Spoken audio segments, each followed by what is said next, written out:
and welcome to Sudbury Video News for Friday, October 24th. Vale Inco's request to seek temporary exemption from the Ontario government's new nickel emissions regulations coming into effect in 2010 did not sit well with some residents who attended a public forum Thursday night. This forum was a requirement as part of the company's application to the MOE. Since the company will be unable to decrease nickel emissions to be in line with the new criteria, representatives say they're seeking an alternative standard up until 2015. Nickel is the only one for which we're applying for an alternate standard. The current standard that the ministry has set out is 2 micrograms per meter squared. The reality is that 98% of the time we actually meet that 2% standard. But the way that the ministry has laid out the guideline, we have to ask for a model number. So what is possible under worst case scenarios with all of our sources emitting at the same time, for example, on the worst weather day. And that number happens to be around 15. So we're asking for a number of 15. The reality is, though, that 98% of the time, as I said, we are meeting the current standard, and we're implementing a number of measures so that our modeled number gets into compliance, and so what we actually measure will come down even further. But residents have concerns with that higher number. As a nursing student, when I've been in the hospital, I've just seen the impact that respiratory disorders have had on the residents of Sudbury. Nickel has shown to be carcinogenic, and I feel that this environmental trend, the need for change, has been going on for decades. The Great Hall at Laurentian University was enshrouded in fog early this morning, but inside, keynote speaker for the annual Persons Day breakfast, Sue-Ann Kalman, was sounding a wake-up call. The veteran journalist and many Greater Sudburyans were celebrating the day women became recognized as persons. And while women should be full of confidence today, Kalman says multimedia outlets are telling females they're not young enough, thin enough, or even famous enough, and that perhaps it's all part of a big conspiracy to dumb us down, especially since students are being bombarded by the message that they simply need to look right and own the right things, instead of bothering to ask hard-hitting, insightful questions. For some in the audience, Kalman's comments were hard to hear, but others found them thought-provoking. No, I really enjoyed the energy and the humor in the talk, and a lot of one-liners which were light because of the humor, but deep because of the thought.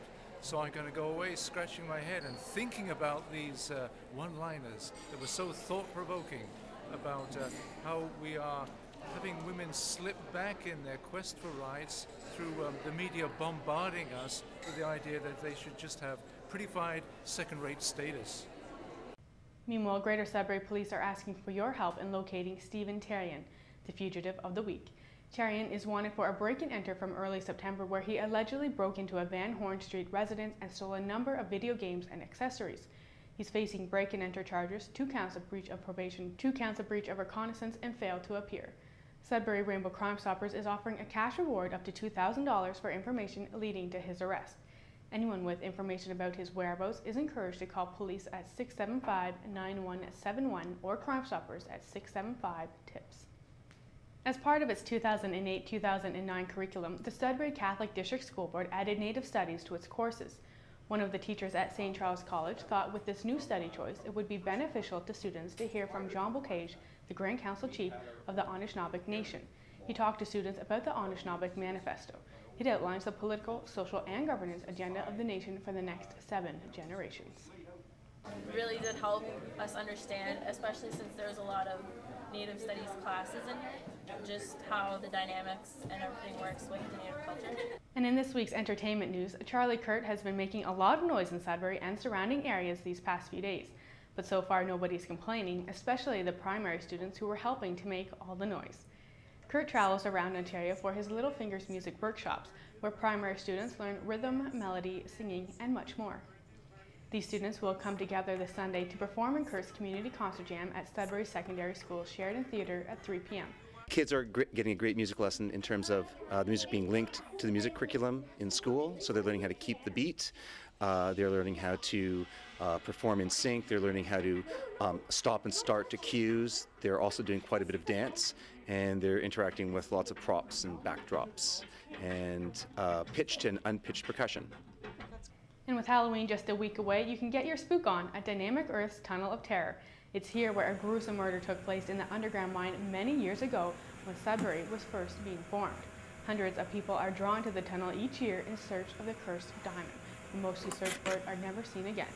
But if you think you're brave enough to enter the Tunnel of Terror, you only have until October 30th to find your first gun.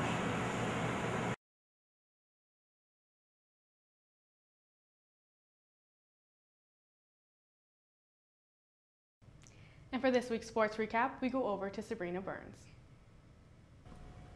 Sudbury's two-time Canadian boxing champion, Amber Conocow, recently got some good news as her dream to compete at the World Championships has now come true.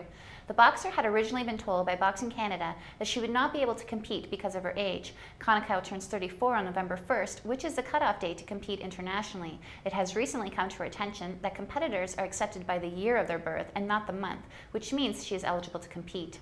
Conocow now has intense training planned for the weeks ahead before departing for Ningbo, China on November 21st. The competition will take place from November 22nd to the 29th. Fundraising efforts are now in place to help with Conocow's expenses.